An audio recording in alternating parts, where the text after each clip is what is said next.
Assalamualaikum warahmatullahi wabarakatuh. Kembali bersama saya Dr. Wahyu Muksin. Kali ini kita ada di Cafe Celltech STEM Center. Dan kali ini kita akan membahas topik yang mungkin selama ini menjadi pembicaraan orang, yaitu autis. Apa sih itu autis sebenarnya? Dan apakah autis ini bisa diobati dengan stem cell? Kali ini di hadapan saya ada tokoh atau pakar-pakar stem cell. Ada Prof. Dewi Pinsky, ada Dr. Maharani Harjo, dan ada Dr. Anwari. Kita akan bicara soal stem cell dalam pengobatan autis. Kak Prof. Dewi mungkin bisa sedikit menjelaskan apa sebenarnya itu autis yang dihubungkan dengan stem cell dan apakah ini ada faktor genetika? Ya, jadi terima kasih Dr. Koboy, Dr. Yudi.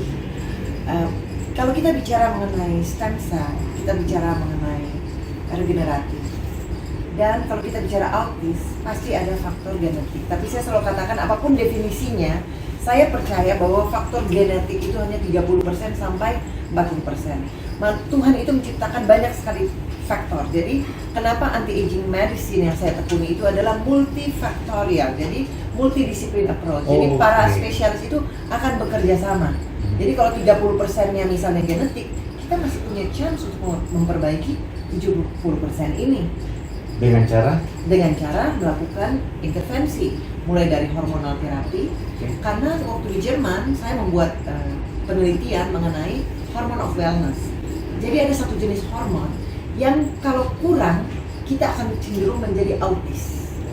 Sebenarnya kita sekarang ini di era society 5.0 agak-agak autis karena sosial media, teknologi begitu cepat, kita lihat informasi sepersekian detik sudah ada di sini.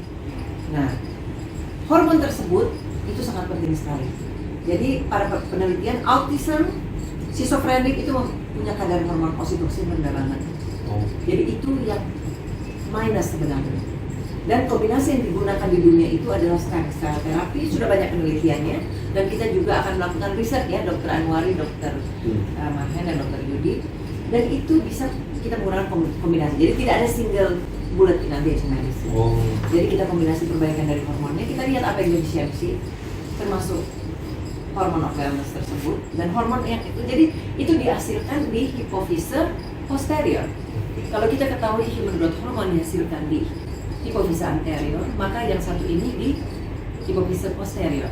Berarti Prof ada harapan untuk bisa sembuh ya? Ada harapan. Dan penelitian sedang kami laksanakan juga bersama tim di sini. Dan nanti kapan-kapan kita undang. Boleh. Jadi kita undang Pak Ari dengan anaknya James itu. Mereka ingin sekali memberikan witness tentang ini. Ya. Karena begitu di terapi, katanya perubahannya banyak, tapi itu biarlah pasien tersebut yang bercerita ya, pengalaman beliau. Dan testimoni itu sudah banyak di sini, Prof. Sudah banyak dengan menggunakan kombinasi yang dilakukan oleh tim kami. Dr. Mahen, kita ketahui bahwa Dr. Mahen ini adalah ahli doktor dari Jepang yang khusus mempelajari soal stem cell Dan menjadi komite stem cell puncak. Dr. Mahen, berhubungan dengan topik kita pada hari ini soal autis, bagaimana dengan kenyataan hari ini Dr. Mahen, pengobatan yang bisa dilakukan dengan stem cell ini? Ya, jadi kalau kita lihat angka autis di dunia maupun di Indonesia itu masih sangat tinggi ya. Jadi memang diperlukan bagaimana cara untuk memperbaiki kondisi ini. Jadi hampir 60% autis itu bukan karena faktor genetik, tapi karena faktor lingkungan. Misalnya kurangnya komunikasi, seperti yang dikatakan oleh Prof. Dewi tadi, orang terlalu terikat sama dunia mayanya, internetnya, sehingga komunikasi dengan orang tua itu dengan sekitarnya berkurang. Itu juga akan bisa menimbulkan autis, tapi bukan autis karena genetik, tapi karena faktor lingkungan. Itu bisa diperbaiki. Jadi kalau dikatakan apakah autis bisa disembuhkan, ya itu kita lihat tadi, kalau autis yang hanya karena faktor lingkungan itu pasti bisa disembuhkan. Dan jangan salah bahwa kebanyakan anak-anak autis itu adalah anak-anak yang jenius.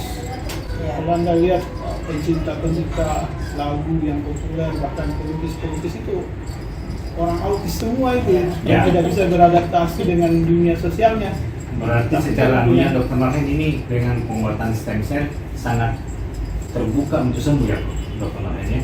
Ya, tentu saja karena ini stem cell adalah sebuah terapi regenerasi.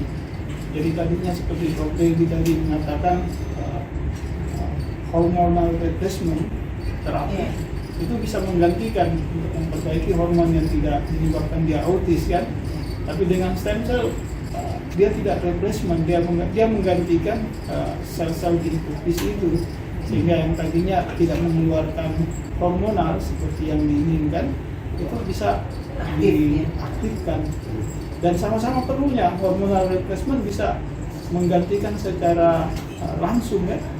Jadi tidak pakai tunggu lama. Kalau dengan stem cell ya perlu perbaikannya, dia harus beregenerasi dulu, diferensiasi menjadi sel-sel di hipofis posterior itu yang kemudian nanti bisa berfungsi. Oke. Dr. Marhen, tadi itu soal teknis stem cell-nya. Mungkin saya mau bertanya ke Dr. Anwari sebagai dokter yang pakar hukum. Ya. Yang kita tahu bahwa stem cell saat ini menjadi primadona sekaligus pro dan kontra. Bagaimana pandangan Dr. Anwari terhadap teknologi kedokteran dengan undang-undang yang ada saat ini? Ya. Jadi begini ya, dalam dunia kedokteran itu ada yang disebutkan dengan etika. Etika di sini maksudnya bioetika. Kemudian ada yang disebut dengan disiplin dan ada yang disebut dengan hukum kedokteran lex specialis. Kenapa misalkan terjadi pelanggaran disiplin?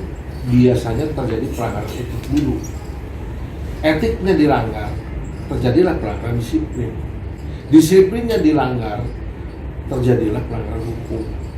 Misalkan stem cell yang dipakai kepada manusia itu tidak memenuhi syarat ethical clearance. Keamanannya tidak terjamin. Sedangkan penelitian ini mau manusia yang dipakailah kepada manusia diam-diam. Terjadilah pelanggaran disiplin. Ketika pelanggaran disiplin terjadi, anak yang autism ini bukan sembuh, malah makin jadi autis.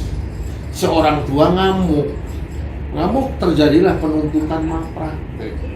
Jadi kalau selama stem cell itu memenuhi syarat ethical clearance atau ethical approval yang sudah disahkan seperti dalam Celltech yang ada ini, ada izin Kemkes, ada dari Unhas, itu aman.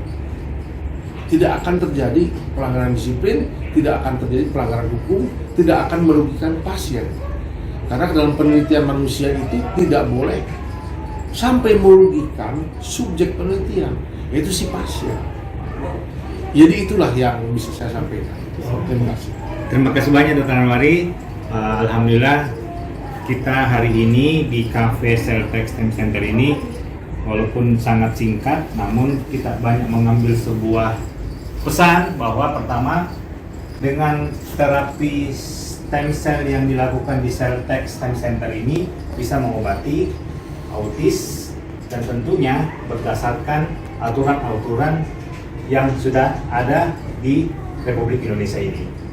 Sehat itu mahal, tapi sakit jauh lebih mahal. Saya Dr. Wahid Muksin melaporkan bahwa hari ini kita ada di kafe dengan suasana yang sangat bagus, Finsky Tower. Assalamualaikum warahmatullahi wabarakatuh.